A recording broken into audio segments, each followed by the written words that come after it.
이제 믿음의 조상 야곱이 하나님의 부르심을 받아서 이제 요셉이 자신의 아버지인 그 야곱을 장례를 치르고 있는 그런 내용입니다. 야곱은 살아 생전에 오늘 13절에 표현하고 있는 것처럼 자신의 할아버지 아브라함과 그리고 사라 그리고 이삭과 리브가 그리고 자신도 이미 레아를 거기에 장례를 치러 놓은 막벨라 굴에 자신을 장례를 치루어 달라고 진작부터 요셉에게 유언을 했었죠. 그래서 지금 요셉은 아버지의 그 유언, 그 부탁대로 막벨라 굴로 아버지 야곱을 장례를 치르기 위해서 준비하고 또 출발하고 있습니다. 그런데 여러분, 지금 이 50장의 분위기가 어떻게 느껴지십니까? 애굽왕 바로와 애굽 사람들이 지금 요셉을 대하고 있는 태도가 어떠하냐 하는 겁니다. 7절 말씀을 보시면, 자, 7절 여러분이 다시 한번 읽어보실까요? 7절입니다. 시작.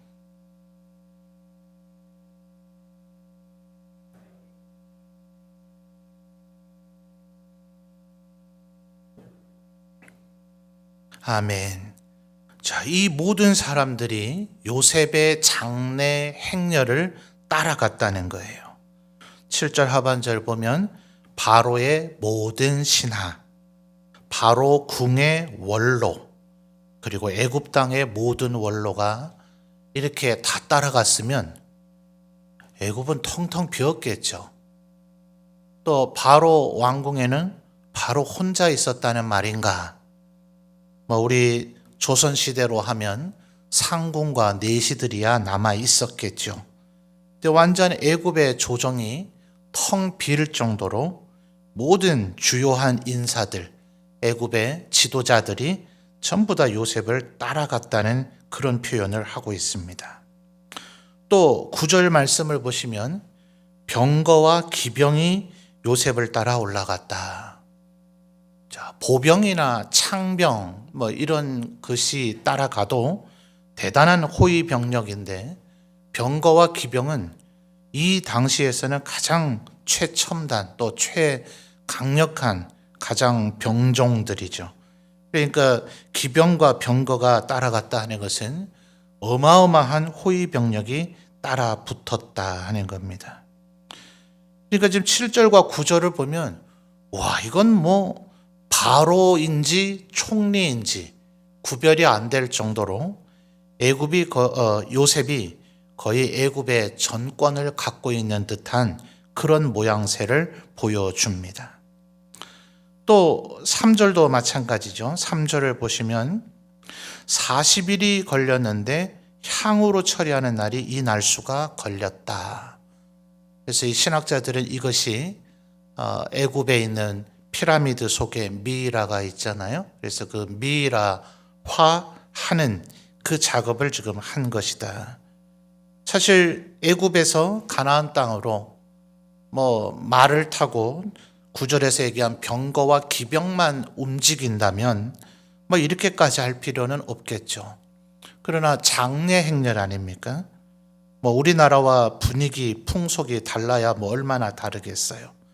장례 운구 행렬은 그렇게 빠르게 움직이기보다는 뭔가 경건하고 망자에 대한 예의를 갖춰서 움직이다 보니 빠르게 움직이지를 못하는 것이 상례죠. 그러다 보니 이쪽 지역에 물론 건조 기후이긴 합니다만 시신은 필연적으로 부패할 수밖에 없으니 굳이 이것이 무슨 대단한 예우와 어떤 권위의 산물이 아니라 하더라도 가나안 땅으로 모셔가야 되는 이유 때문에라도 향처리를 해야만 했을 거예요. 자, 오늘 읽은 50장의 마지막 절인 26절을 보면 결국 요셉 자신도 결국 이렇게 향 재료를 넣고 애굽에서 입관했다. 이러니 거의 300년 거의 400년 더 지나고 나서 모세 때 실제로 출애굽하게 될 때 요셉 지파의 후손들이 이 요셉의 해골을, 미이라죠. 그 미이라를 이제 운구해서 가나안 땅으로 가게 되죠.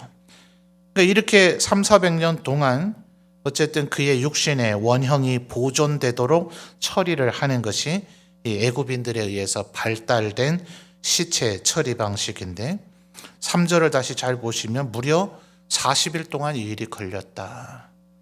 그러니까 얼마나 꼼꼼하게 처리했는가. 또 그리고 그 이후에 애굽 사람들은 70일 동안 그를 위해서 곡했다. 조선시대의 장례 예법을 보더라도 이건 거의 왕에 대한 장례의 예법입니다.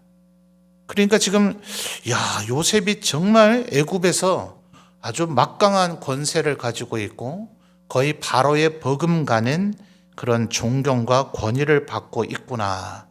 일견 볼 때는 그런 느낌이 듭니다. 그런데 반대적인 모습도 있어요. 5절 말씀을 여러분이 다시 한번 읽어보자 주실까요? 5절입니다. 시작.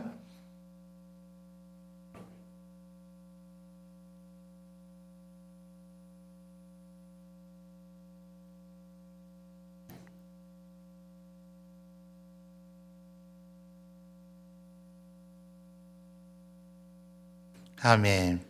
자, 요 지금 5절의 말이요. 4절을 참고해서 보시면 요셉이 직접 얘기하는 것도 아니고 바로의 왕궁에 아마 7절에서 얘기한 바로의 신하, 고위 관료이거나 아니면 바로 궁의 원로에게 너 좀 내 부탁 좀 들어주라 하면서 바로에게 요셉이 이렇게 말하던데요 라고 얘기를 해달라는 거죠. 참 이건 기이하지 않아요? 아니 바로와 요셉의 관계 정도면 요셉이 직접 들어가서 바로에게 얘기해도 될 텐데, 또 이렇게 구구절절 5절을 보면 아버지가 내게 맹세하게 했고 이미 가나안 땅에 아버지가 파놓은 묘실에 나를 장사하라고 아주 구체적인 장소까지 얘기를 하셨다. 이런 얘기 굳이 할 필요가 있을까요?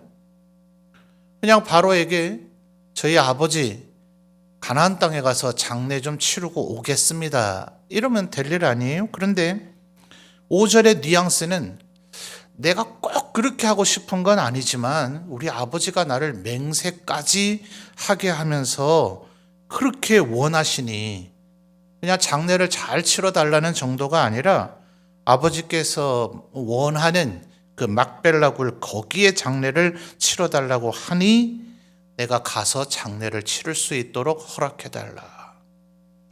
5절의 뉘앙스는 거의 애굽 바로 왕실에 미관 말직에 있는 사람이 그냥 사정사정해서 겨우 허락받는 듯한 느낌이 들지 않습니까? 또 5절 하반절을 보면 이 말을 꼭 할 필요가 있었을까? 뭐라고 얘기해요? 내가 다시 오리이다. 이 얘기를 하죠. 자, 8절도 여러분이 다시 한번 확인해서 읽어보겠습니다. 8절 읽어주세요. 시작.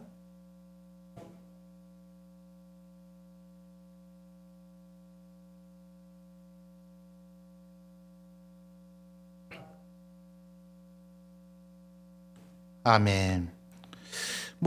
우리는 예수 믿는 사람들이니까 굳이 우리 한국의 선조로부터 내려오던 유교 관습을 굳이 아주 숙지하고 알고 있거나 그거대로 따르고 그럴 필요는 없죠.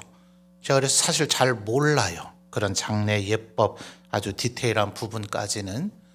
근데 너무 어린아이면 장례 현장에 있어서 좋겠나, 그냥 아이들은 그냥 집에 있거라, 이렇게도 보통 하지 않나요? 잘 모르겠어요. 그런데 어느 정도 장성한 아이라면 손자, 손녀들도 당연히 할아버지의 장례에 같이 유가족으로서 있어야 함이 마땅하지 않습니까? 근데 8절을 잘 보십시오. 애굽에 온 집, 요셉의 온 집과 8절에 요셉의 온 집과 그의 형제들, 야곱의 아들들의 학렬이죠. 요셉의 형제 학렬이니까. 그의 아버지의 집은 포괄적인 가족을 얘기합니다만 하반절에 그들의 어린아이들. 이 어린아이들은 결국은 손자 학렬에 있는 사람들일 것이거든요. 그런데 그들은 이 애굽 땅에 두고 갔다는 거예요. 물론 베냐민의 자식쯤이나 글쎄요, 이때 에브라임과 므낫세와 에브라임이 어느 정도도 나이가 됐을 터이고, 더군다나 루벤이나 시몬, 레위, 유다 이쯤에 되는 사람들의 아들들은 거의 요셉의 나이와 맞먹을 정도로 이미 성인 20세 이상은 충분히 됐을 터인데, 그들을 지금 지칭하는 건가? 아니면 증손들인가? 손자 학렬이든 증손 학렬이든 이들은 장래에서 이렇게 제외돼도 되는가? 조금 문제가 있어 보이지 않습니까? 자, 참고되는 구절을 한번 찾아보죠. 출애굽기 10장 10절로 가보겠습니다.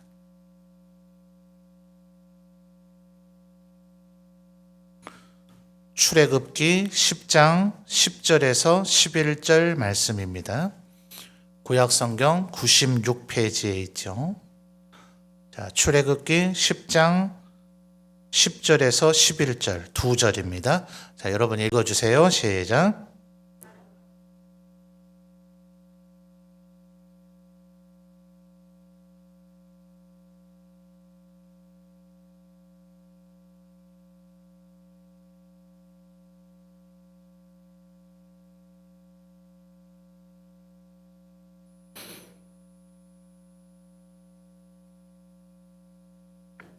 아멘. 자, 하나님께서 이제 모세를 보내셔서 이스라엘 백성들을 가나안 땅으로 가게 하라 이렇게 하는데, 바로가 하나님으로부터 징계를 받으면 이제 두렵고 혼이 나니 어서 이 징계를 멈추게 해달라 하면서 내가 보내주겠다 이렇게 얘기하고서는 10번 그 약속을 번복하죠. 그래서 또 징계를 받고 또 징계를 받고 이것이 이제 10번가량 반복이 되는데, 그 중간 과정 속에서 바로가 나른 잔꾀를 부려요. 그러면서 한다는 소리가 지금 10장 10절에 11절 뭐라고 얘기합니까? 어른들만 가지 어린아이는 여기 두고 가라. 그럼 어린아이들 뭐가 되는 거예요? 인질이 되는 거죠. 그러니까 가나안 땅으로 완전히 가서 정착하지 못하고 어린아이를 두고 가게 되면 그 어른들은 필연적으로 광야에서 하나님께 예배하고 나서 되돌아올 수밖에 없죠. 자, 24절이에요. 출애굽기 10장의 24절 한 절만 더 찾아볼까요? 자, 출애굽기 10장 24절입니다. 시작.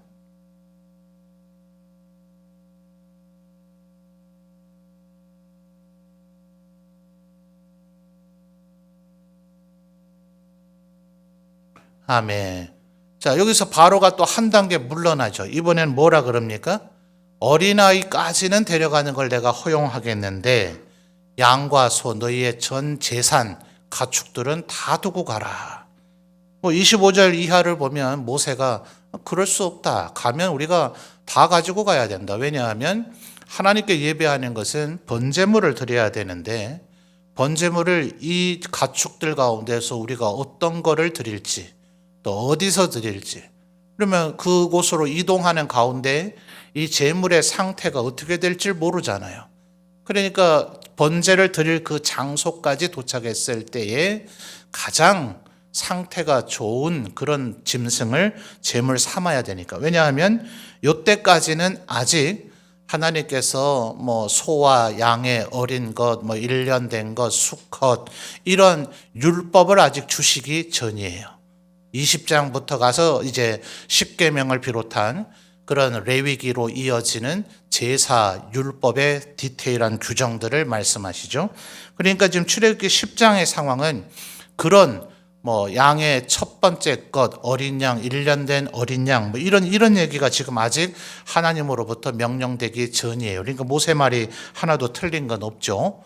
우리가 간 상태에서 번제드릴 그 장소에서 우리의 가축 중에서 가장 상태가 좋은 것을 제물로 선택해야 되기 때문에 여기다 두고 갈 수가 없다. 우리 애들까지 가봐야 소나 양 안 끌고 가면 하나님 앞에 광야로 나가는데 아무런 의미가 없다. 이렇게 얘기하고 있는 거예요. 자, 바로의 꼼수가 뭔지 아시겠죠?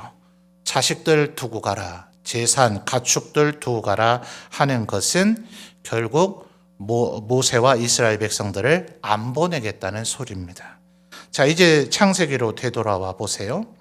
지금 8절을 보니까 이거는 바로의 강요가 아니죠. 요셉이 오히려 그렇게 하고 있는 겁니다. 왜 그럴까요? 5절에서 얘기한 내가 다시 오리이다 하는 이 말을 요셉 스스로가 증명하기 위해서 이렇게 하고 있는 겁니다. 그러니 자, 여러분 조금 헷갈리죠. 지금 이 바로가 요셉과 요셉의 형제들, 요셉 일족, 야곱의 후손들을 지금 선대하고 있는 것인가, 그렇지 않은 것인가? 어떨까요? 자, 창세기 앞부분을 한두 구절만 다시 살펴볼게요. 창세기 47장으로 가보죠. 창세기 47장의 9절입니다. 창세기 47장 9절. 자, 읽어주십시오. 시작.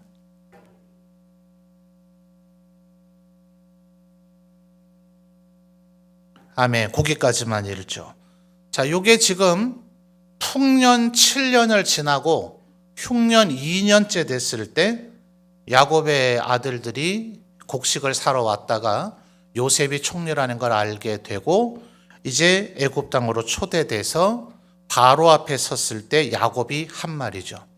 그러니까 야곱이 130세였을 때는 흉년 2년 차예요. 47장의 28절 보겠습니다. 47장의 28절, 창세기 47장 28절입니다. 자, 마지막 낭독이에요. 읽어주세요. 시작.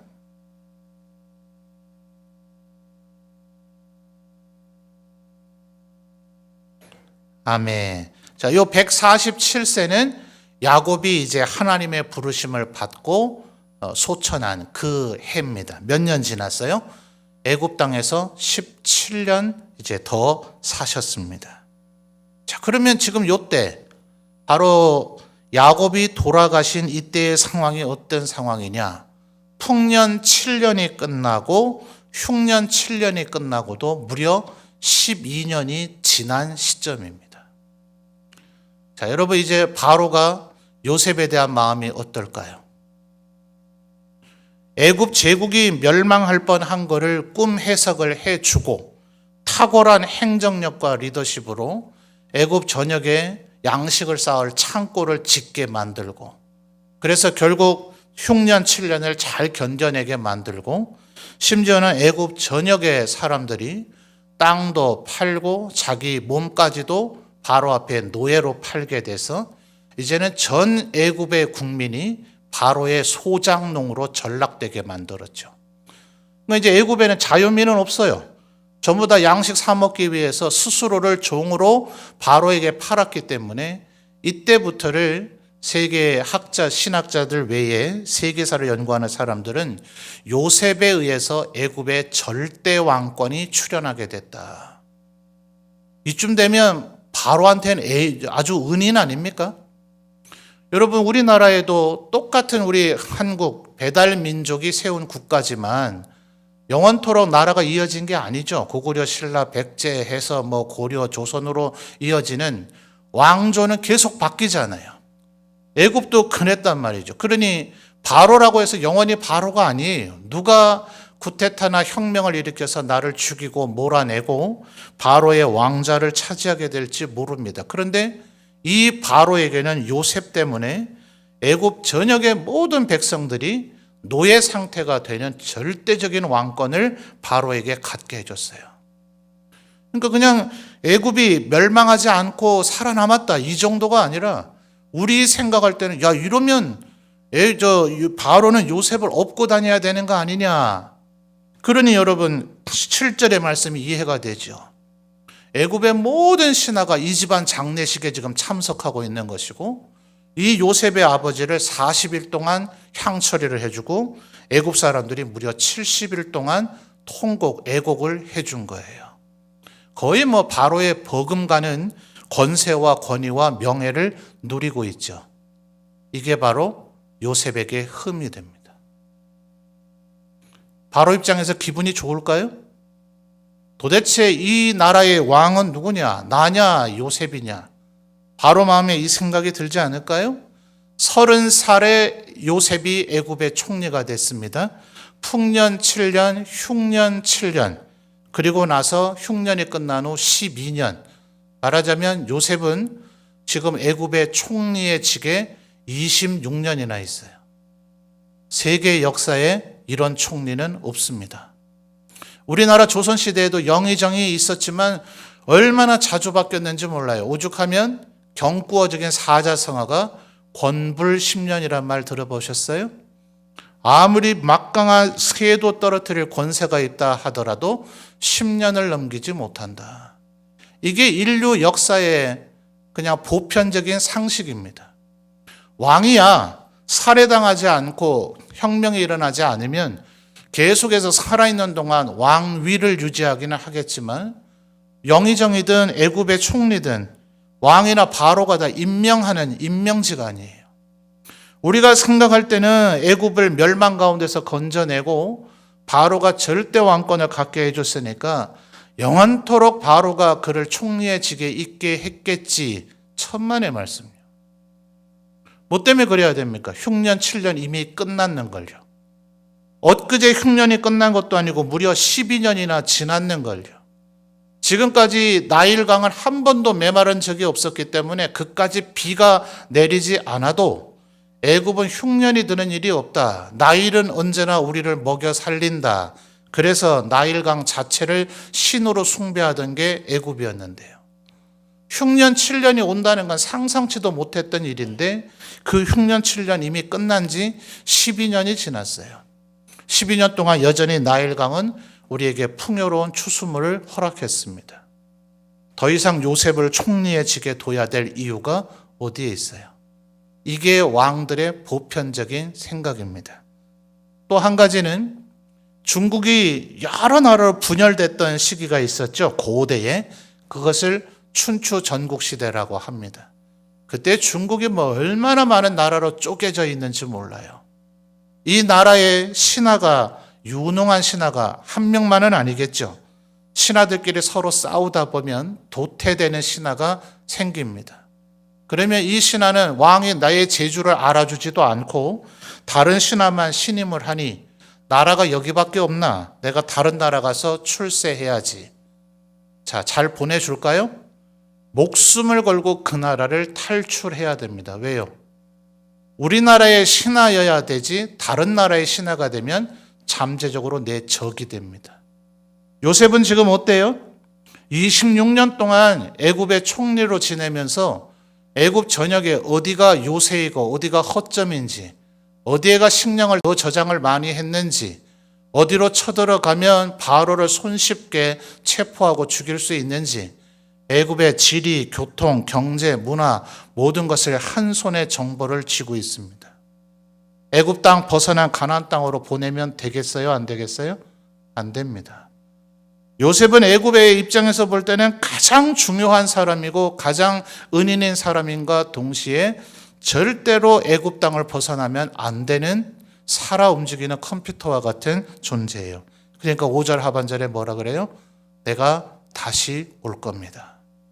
그 증거로 내가 내 아들들, 자식들, 손자들은 여기다 그대로 두고 양떼와 소떼를 두고 갈 터이니까 장례를 치르게 해 주십시오. 이렇게 사정할 수밖에 없는 겁니다.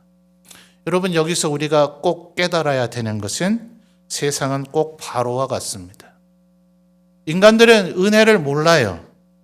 반드시 배신하고 배은망덕하게 되어 있습니다. 그래서 하나님께서 이사야 선지자를 통해서 뭐라고 얘기하십니까? 인간을 의지하지 마라. 그들의 호흡은 코에 있어서 아차 하는 순간 그들은 죽을 것인데 그렇게 한숨에 죽어버릴 인간을 의지할 가치가 어디 있느냐. 인간의 마음은 얼마나 시시각각으로 변하는지 모릅니다. 인간이 내가 사랑했으니 사랑의 내 은혜를 알아줄 것이다. 천만의 말씀이요. 오직 하나님 외에는 우리가 기댈 곳이 없다는 것을 우리는 이 요셉의 일화를 통해서도 알 수가 있는 것입니다.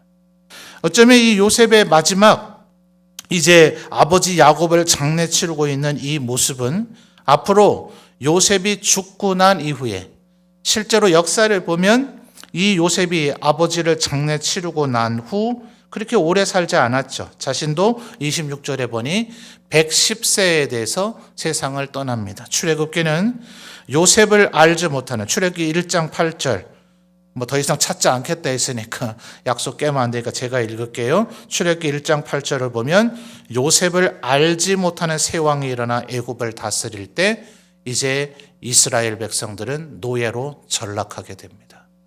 이게 필연적으로 이 세상을 살아가는 우리들이 겪을 수밖에 없는 일입니다. 아무리 바로를 위해서 애써도, 애굽을 위해서 애써봐야 그들은 우리의 고마움을 알지 못하고 결국 이것은 하나님께서 아브라함에게 네 자손들이 이방에서 객이 될 것이고 그곳에서 400년간 괴롭힘을 당한 후에 이 땅을 올라와서 차지하게 될 것이다. 어쩌면 우리는 이 세상을 살아가는 것이 이 세상에서 하나님의 백성으로서 하나님의 영광 그리고 하나님의 백성의 거룩함과 성결함을 드러내며 살아야 되지만 우리는 가끔 그런 환상을 갖지 않아요?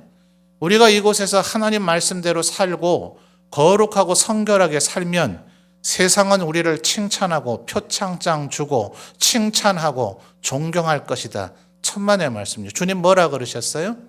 세상이 너희를 미워하거든 너희보다 먼저 나를 미워한 줄 알라. 너희가 나의 친구라면 세상은 너희를 미워할 것이고 너희가 죄악된 세상의 친구라면 세상은 너희를 미워하지 않을 것이다. 우리가 옳게 살면 옳게 살수록 하나님의 말씀대로 살면 하나님의 말씀대로 살수록 하나님 앞에 영광 돌리고 살면 그렇게 살수록 우리는 이 세상에서 까닭 모를 납득이 안 되는 그런 어려움과 환난을 겪게 될 수도 있을 겁니다. 그래서 야고보 사도가 뭐라 그럽니까? 우리가 만약 죄를 저질러서 벌을 받으면 부끄러울 일이고 누구한테 하소연하겠는가?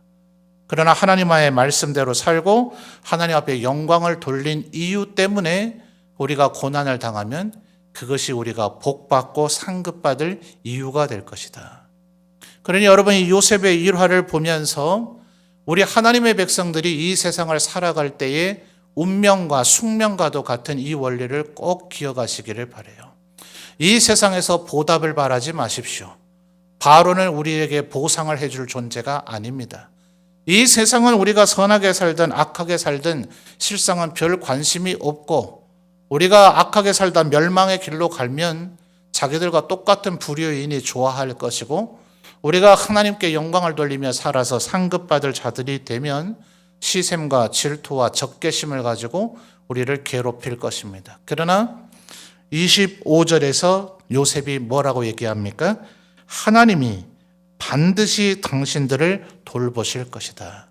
이것이 바로 요셉이 평생을 살아오면서 깨달았던 하나님의 은혜와 섭리이며 그의 형제들과 자녀손들, 조카들, 또 종손자들에게 내리고 있는 유언입니다. 절대로 이 세상에서 흔들리지 말라. 바로가 너희의 선행을 알아주지 못하도 섭섭해하지 말라. 애굽이 너희를 핍박하고 학대해도 거기에 휘둘리거나 흔들리지 말라. 반드시 하나님은 너희를 돌보실 것이니 이 세상에서 세상이 알아주지 않는다 하더라도 의롭고 거룩하고 성결하게 살라.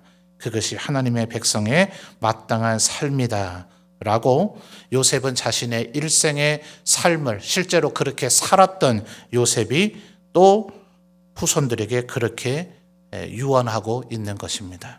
오늘 이 저녁에 하나님 앞에 예배드리는 우리도 요셉처럼 이렇게 살리라. 이 세상에서 보답과 보상 그리고 존경과 칭찬을 기대하지 아니하고 오로지 반드시 우리를 돌보실 하나님의 은혜만 바라보며 끝까지 천국길을 잘 걸어가리라 다짐하고 결단하시는 이 저녁이 되시기를 바랍니다.